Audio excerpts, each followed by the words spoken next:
দোকান থেকে বিস্কিট কিনে হাজার হাজার টাকা আমরা নষ্ট করি।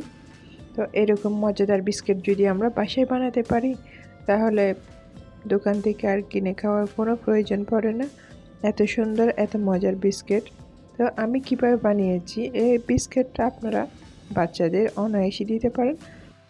হোমমেড স্বাস্থ্যসম্মত। দোকান থেকে কিনলে সেগুলো বেকারি থেকে কিভাবে তৈরি হচ্ছে স্বাস্থ্যসম্মত কিনা সেটা সম্পর্কে আমরা বুঝতে পারি না। তো চলুন মজাদার বিস্কিট রেসিপিটা দেখে আসি। আসসালামু আলাইকুম। শুরুতে আমি একটা মিক্সিং বোলের মধ্যে আধা কাপ পরিমাণ অলিভ অয়েল দিয়ে দিচ্ছি। আপনারা চাইলে অলিভ অয়েলের পরিবর্তে সয়াবিন তেল দিয়েও এই আস্তাটা বানাতে পারেন, এই বিস্কিটটা বানাতে পারেন। তো এখন আমি এর মধ্যে দিয়ে দিচ্ছি আধা কাপ পরিমাণ চিনি। যতটুকু তেল ঠিক তার সম পরিমাণ চিনি। এখন চিনি দিয়ে আমি একটা হ্যান্ড উইচ দিয়ে ভালো করে মিক্স করে নিচ্ছি। এখন এর সাথে আমি অ্যাড করে দিচ্ছি তেতো করে রাখা এলাচ গুঁড়া। আপনারা চাইলে এটা স্কিপ করতে পারেন, আমি পছন্দ করি সেই জন্য দিয়েছি।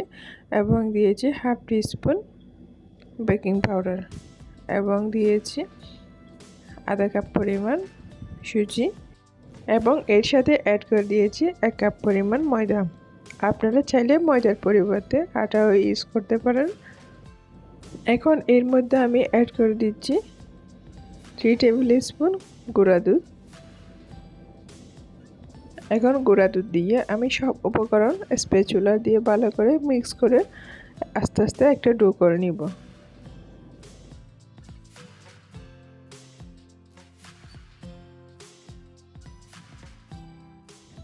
ডোটা রেডি হয়ে গেছে।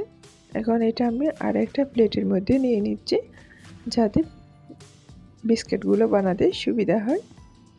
এখন আমি হাত দিয়ে আরও একটু ভালো করে মথে নিচ্ছি যাতে ডোটা আরও একটু বেশি সফট হয়। এখন মথে নেওয়া হয়ে গেছে। এটা রেস্টে রাখার কোনো দরকার নেই। আমি এরকম একটা চামচ দিয়ে মেপে মেপে বিস্কিটের শেপ দিয়ে দিয়ে আমি এক পাশে রেখে দিচ্ছি। এই বিস্কিটটা বানাতে এতটাই কম সময়ের মধ্যে সহজে বানানো যায়, যার কারণে আপনারা চুলায় চা দিয়ে ইনস্ট্যান্ট বানাতে পারেন। ইনস্ট্যান্ট মেহমান আসলে ইনস্ট্যান্ট বানিয়ে মেহমানদেরকে পরিবেশন করতে পারেন। বাসায় যদি কোনো কিছু না থাকে সেক্ষেত্রে এই বিস্কিটটা আপনারা অনায়াসে বানিয়ে সবাইকে খাওয়াতে পারেন। তো বিস্কিটটা কীভাবে বানাচ্ছি আপনারা তো দেখতেছেন। আমি একটু করে ডো নিয়ে হাত দিয়ে এভাবে গুঁড়িয়ে দিলে বিস্কিট হয়ে যাচ্ছে। এখন এভাবে আমি সব বিস্কিটগুলো রেডি করে নিচ্ছি। আমার সব বিস্কিটগুলো রেডি হয়ে গেছে। এখন আমি চুলায় চলে যাব এগুলো একটু বেক করতে।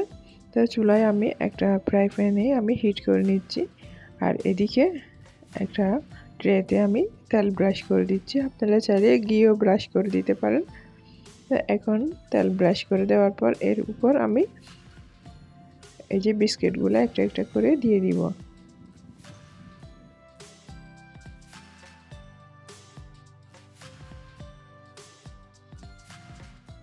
সব বিস্কিটগুলো আমি ট্রেতে সাজিয়ে নিয়েছি। এখন উপর দিক দিয়ে আমি একটু করে ডিম ব্রাশ করে দিচ্ছি। বিস্কিটে ডিম ব্রাশ করে দেওয়ার পর এর উপর আমি কিছুটা তিল আর কিছুটা বাদাম কুচি ছিটিয়ে দিব, এটা একটু সৌন্দর্য বাড়ানোর জন্য। আর এইরকম করে তিল এবং বাদাম ছিটিয়ে দিলে এটা খেতেও অনেক মজা লাগে, বাচ্চারাও খেতে অনেক পছন্দ করে। তো এখন আমার বিস্কিটগুলো একদম রেডি হয়ে গেছে। এখন আমি চুলায় চলে যাব বিস্কিটগুলো বেক করতে। তো আমি 10 মিনিট ধরে ফ্রাই প্যানটা আমি হিট করে নিয়েছি। এরপর আমি চুলায় বসিয়ে দিয়েছি। এখন আমি 20 মিনিট এভাবে কুক করব। 20 মিনিট পর ফিরে আসব। এই যে 20 মিনিট পর আমি ফিরে এসেছি, দেখতেছেন তো বিস্কিটগুলো কীরকম চেঞ্জ হয়ে গেছে। এটা একদম পারফেক্ট হয়ে গেছে। এটা আপনারা বিস্কিটে বলতে পারেন আবার কুকিজে বলতে পারেন। এটা অনেক একটা দাম দিয়ে আমরা দোকান থেকে কিনি। এখন বিস্কিটগুলো আমি ট্রে থেকে উঠিয়ে একটা প্লেটে নিয়ে নিচ্ছি। এই বিস্কিটগুলো উপর থেকে যেরকম সুন্দর হয়েছে ভিতর থেকেও পারফেক্টভাবে কুক হয়েছে এবং বিস্কিটগুলো ব্যাক সাইডেও কালার এসেছে খুব সুন্দর করে। আশা করি আমার আজকের রেসিপিটা আপনাদের অনেক ভালো লেগেছে। যদি ভালো লাগে অবশ্যই একটা লাইক দিবেন, ফ্রেন্ডস অ্যান্ড ফ্যামিলির সাথে শেয়ার করবেন। নতুন দর্শক হয়ে থাকলে আমার চ্যানেলটা সাবস্ক্রাইব করে দিবেন। আপনারা অবশ্যই একবার হলেও বাসায় বানিয়ে খাবেন, এই রেসিপিটা ট্রাই করবেন। দেখবেন ছোটো বড় বাচ্চারা অনেক অনেক বেশি পছন্দ করবে, আপনাদের নিজেদেরও অনেক ভালো লাগবে।